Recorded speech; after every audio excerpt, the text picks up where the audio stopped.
Hello everyone, my name's Jay Tilson and I'm here to talk about protecting the hybrid worker with SSE. Users, devices and data are now everywhere, and those tools of the past that we used to secure our hybrid workers no longer work. Let's look briefly at how we've done things historically. So you have a hybrid worker. This person wakes up in the morning, they turn on their computer, they're going to connect over to the internet. They're going to then traverse over the internet into your firewall, where they're then going to traverse down through some kind of VPN concentrator. They're then going to go into a DDoS defense system, and then they're going to traverse up through your SSL decryption, through some form of IPS, through some ACLs, and we all know how problematic they are, and then they connect on your WAN. This creates a number of security risks. The users are going to be on your WAN. They can go east-west. They can do lateral movement. They've pretty much got access to all of the systems on your WAN.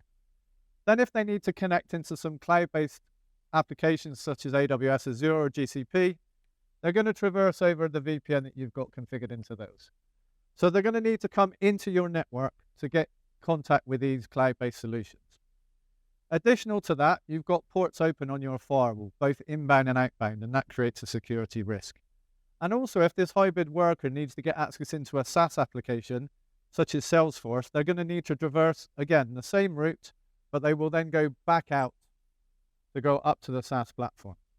And this creates issues with backhauling, with latency, and with cost.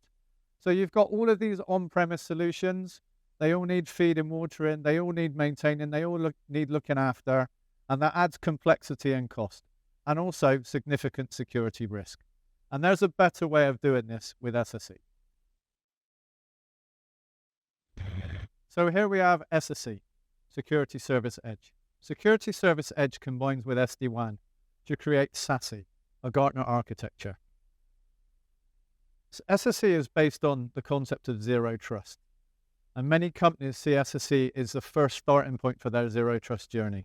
It's a strategy. So let's look at the way that SSE works. Again, your hybrid worker wakes up in the morning, they connect over to the internet. But in this case, they connect into the SSE platform. So what the SSE platform does is you install connectors near the applications that you want to present. And rather than having to connect all of your users into this environment, the connectors create an outbound connection into the SSE platform.